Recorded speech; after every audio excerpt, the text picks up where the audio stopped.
인류 역사상 가장 유명한 병법이 바로 손자병법인데 우리 가까이 있기 때문에 그런 줄 모르고 지내지만 전 세계 돌아다니고 보면은 이 미국 사람들도 이 중동전이 갔을 때 손자병법을 메고 갔다는 거 아니에요.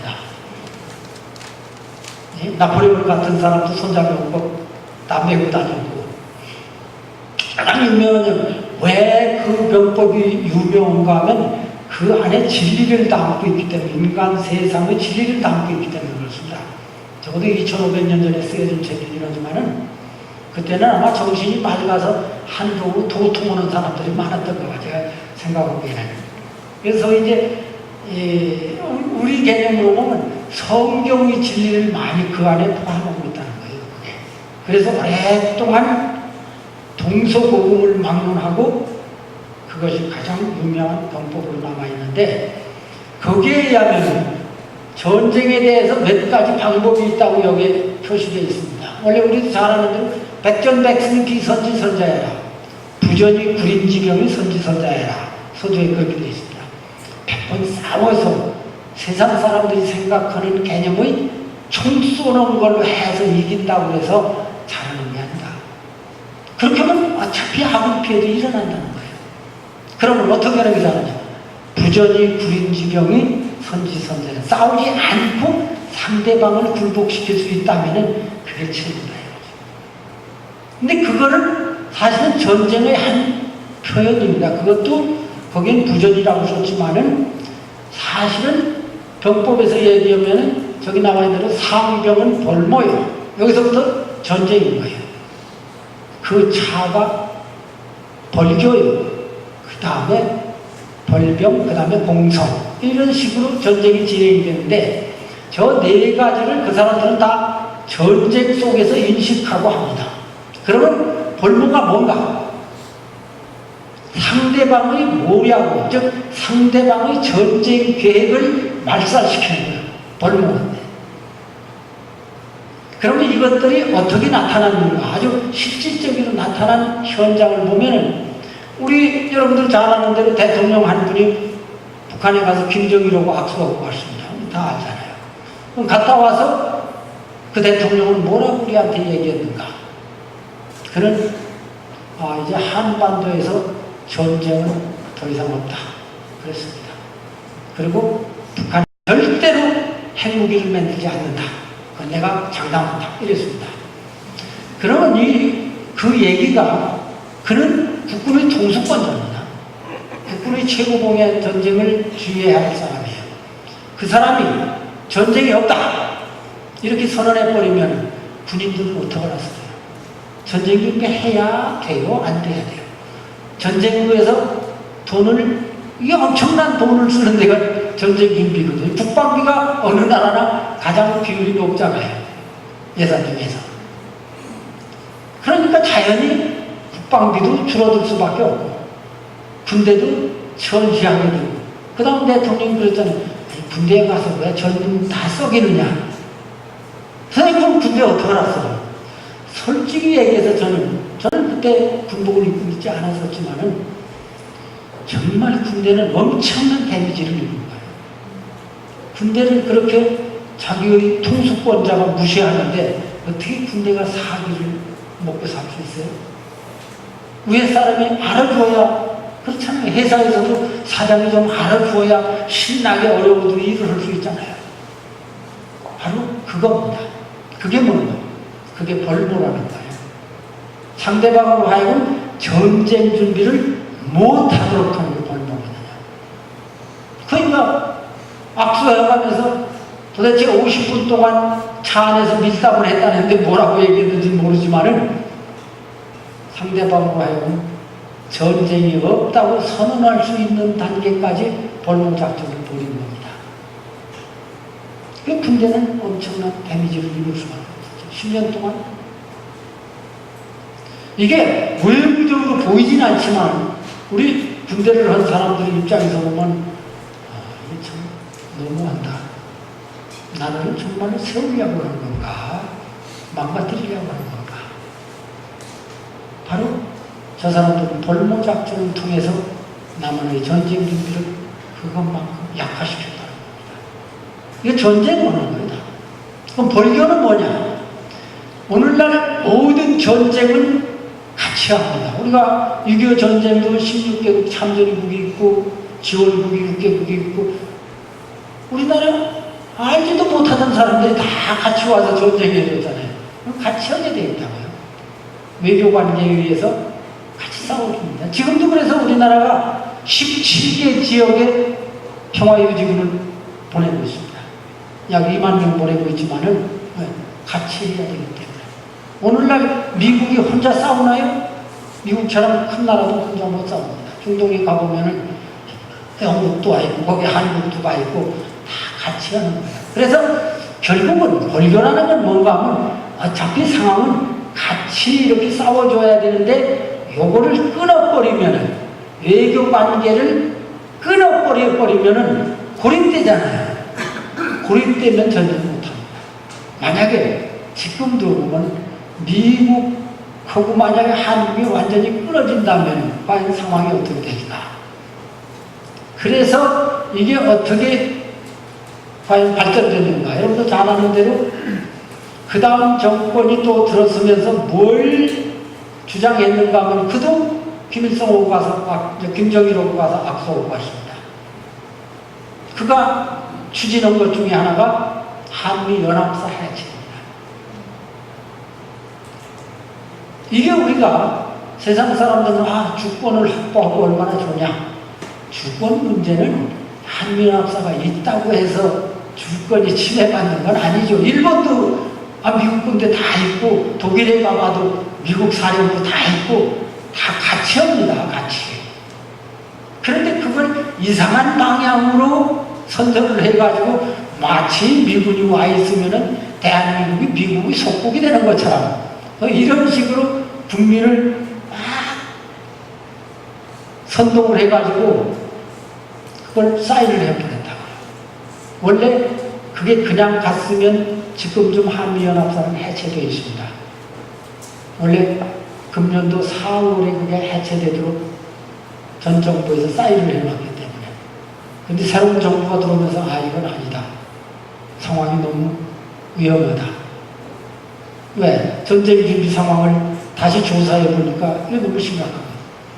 그래서 사실 3년을 연기해 놨잖아요. 2015년 12월 달까지로 지금 해놨습니다. 저는 그걸 보면서 일단은 다행인데 2015년까지라고 해서 김정은의 생각이, 북한의 생각이 바뀐다고 저는 생각하지 않습니다.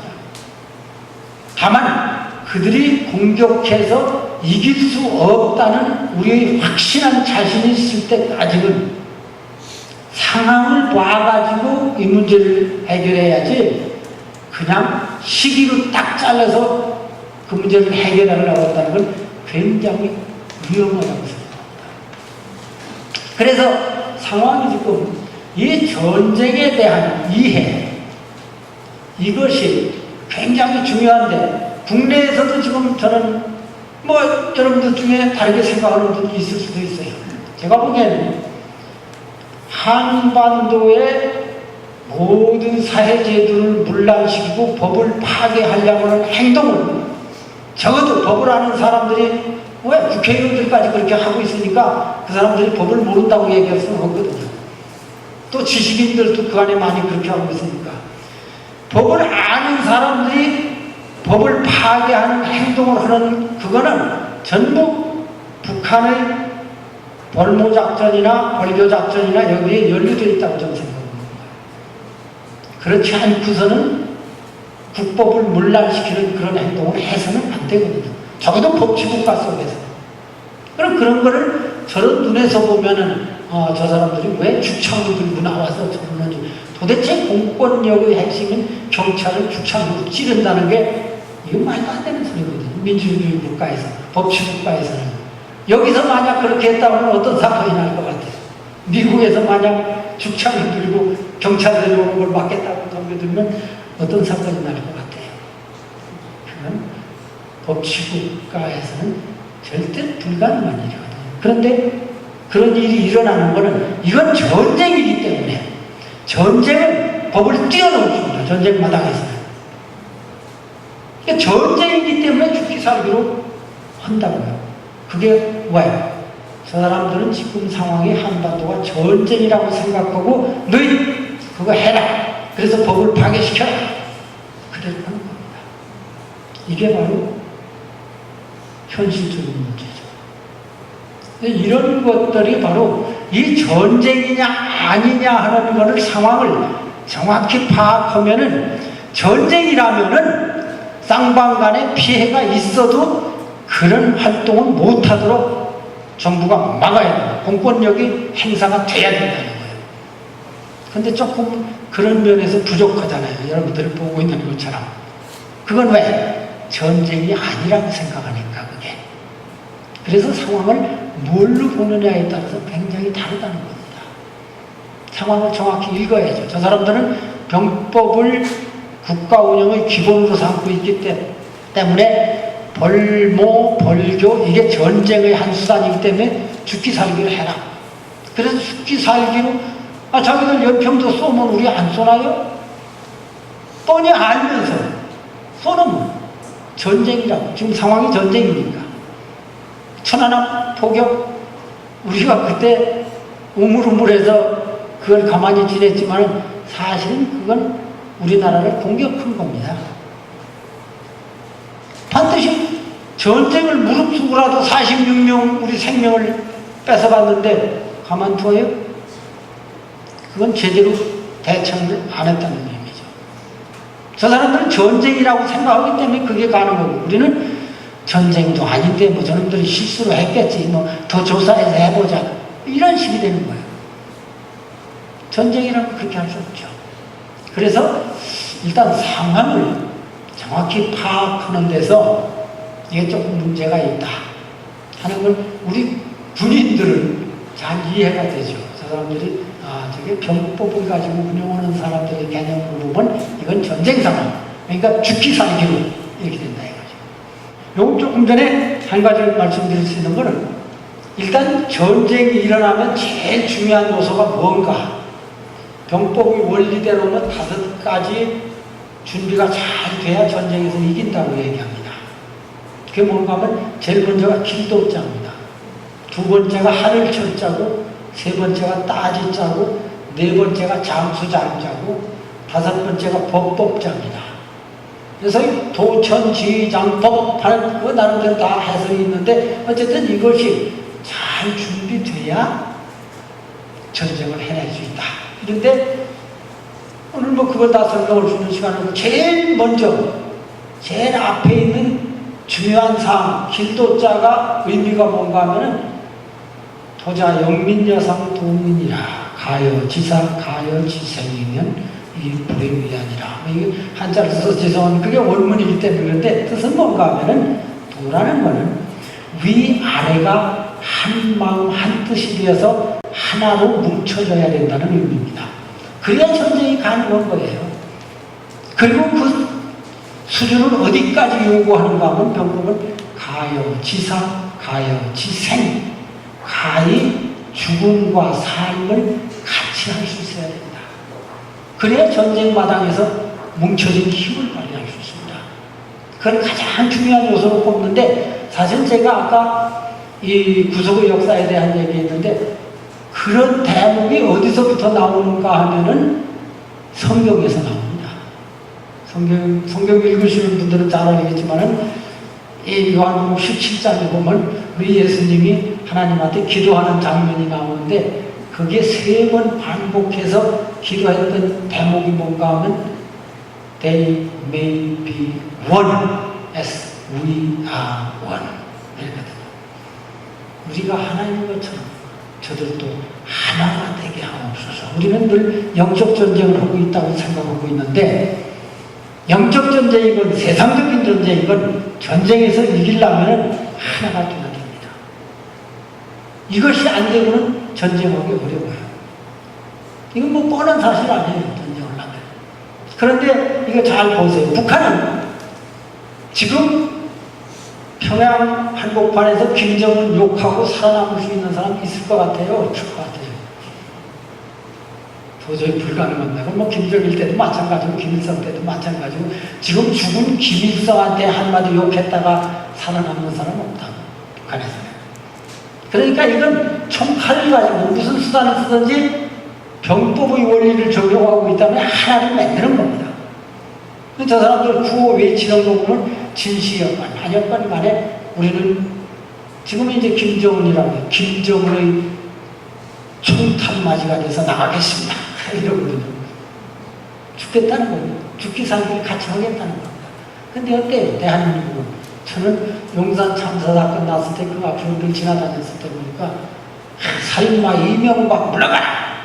다 프랑카드에서 붙이고 도대체 자기가 뽑은 대통령한테 그렇게 이렇게도 살아남는 거 보면 정말 자유민주주의야. 그건 전쟁할 준비가 안 됐다는 걸 뜻합니다. 우리는 정점에다 세워놨으면 좀 기분 나쁘건 뭐하건 하나는 뭉쳐져야 국가가 힘이 있고 경제발전도 마찬가지죠. 같이 모여야 되는데 이게 굉장히 심각한 문제예요. 제가 보기에는 군인의 입장에서는 전쟁을 해야 되는데 어떤 시점에 가면 이게 하나 되기 전에는 굉장히 그것이 우리는 뭘로 하나 될 수 있어요? 김정은처럼 총칼 가지고 할 수 있나요? 그렇다면 세계가 들끓고 일어나서 우리 교역이 다 끊어져 버리고 살아남지 못할 겁니다. 그럼 뭐예요? 우리는 법치국가입니다. 법의 테두리 안에서 아까 얘기했던 대로 엄격하게 법을 지키면 돼요. 그러면 법 안에서는 자유를 누리죠. 여기나 마찬가지고 미국이나 마찬가지고. 그건 좋다는 거예요. 법의 테두리를 넘어가서 하는 것까지 놔둬서는 안 된다. 좀 희생이 있더라도 많은 희생을 줄이려면 적은 희생은 어차피 인간사회에서는 감수할 각오를 해야 된다고 생각합니다. 뭐 군인의 생각에서 그러는지 모르지만 뻔히 그대로 가다가 나중에 전쟁이 일어나면 이게 정말 큰일 나는데 그런 것들을 보면서 쟤네들은 이거 전쟁에도 저 녀석들 뭐 돈 좀 있다고 생각하지만 아니 돈 가지고 전쟁이에요? 그것이 전쟁에 나가서 전투력을 발휘하려면 적어도 10년 혹은 15년 걸려야 돈은 전투력 환산돼 나옵니다. 돈?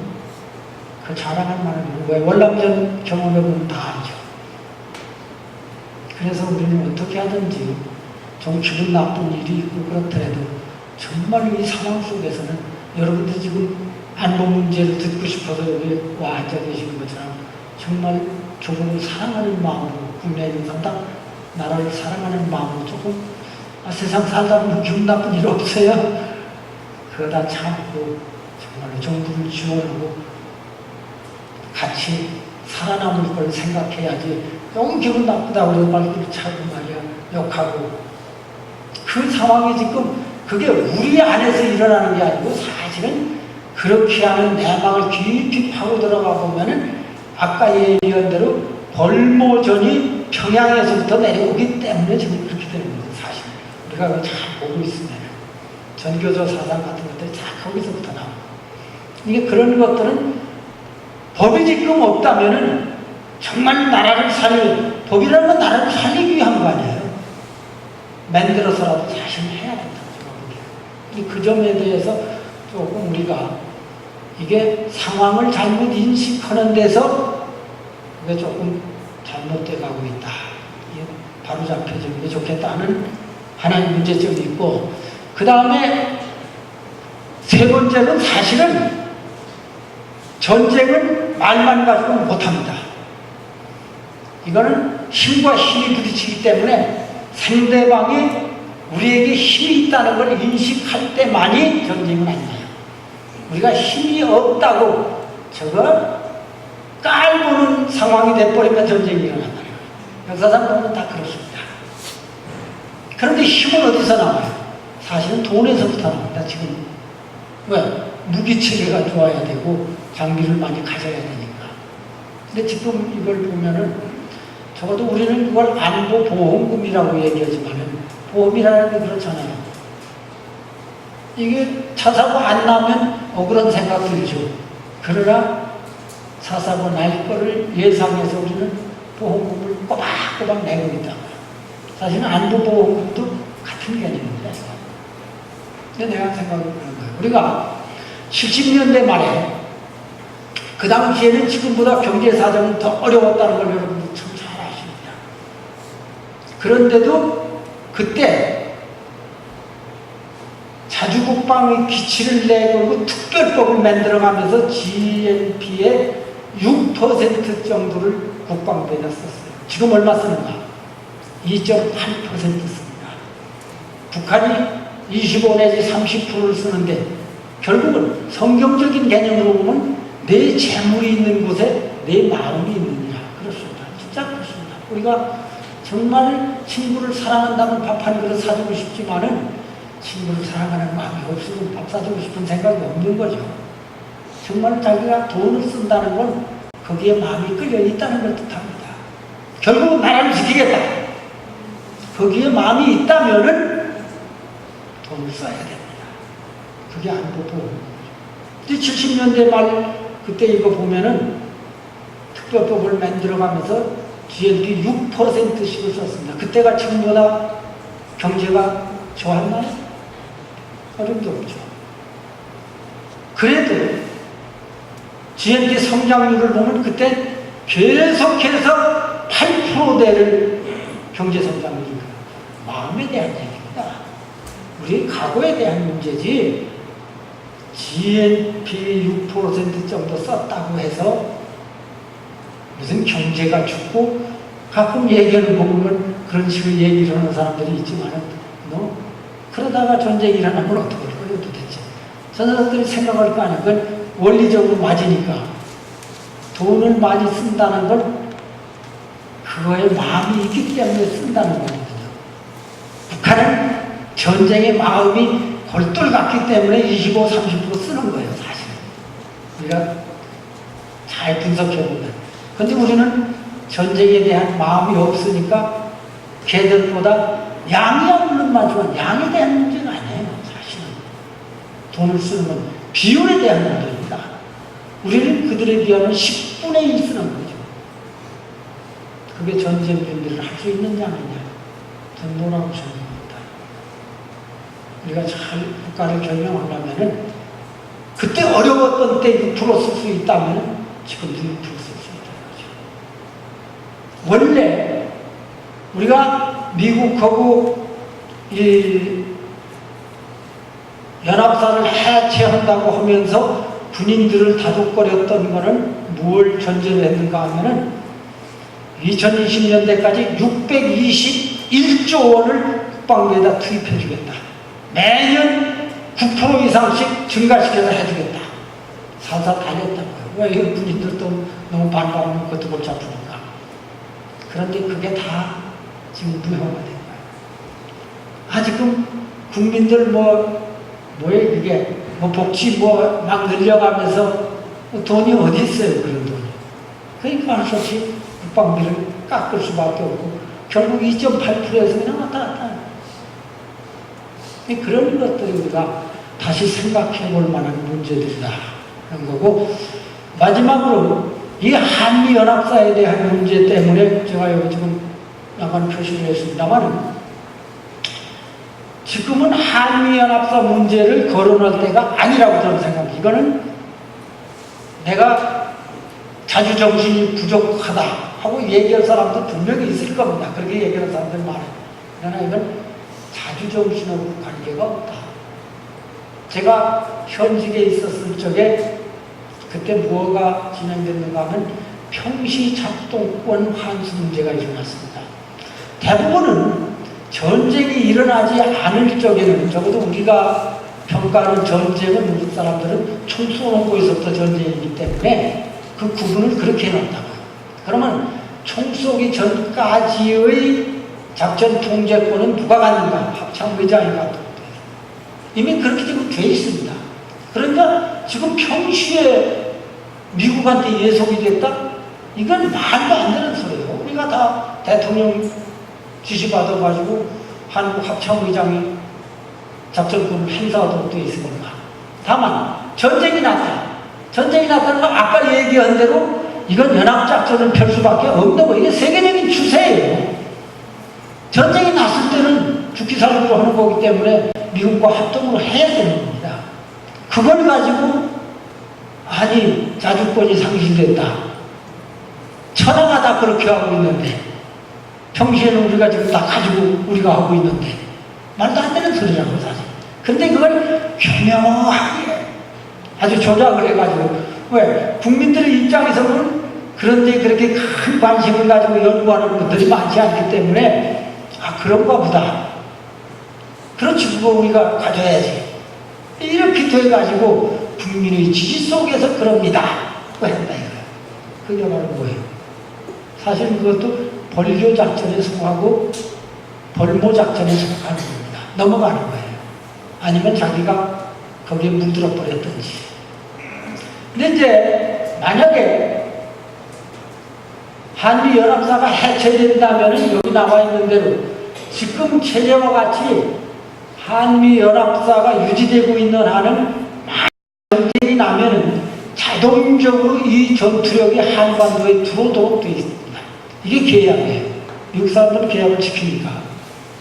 그럼 지금 우리가 65만 병력을 가지고 있는데 여기 보면 세계 최신 장비를 가지고 있는 미군 69만 명이 자동적으로 들어온다는 거예요. 이것만큼 전쟁을 예방할 수 있는 힘이 없어요. 실제로. 그건 우리만 하는 것도 아니고 북한 아이들도 다 알고 있죠.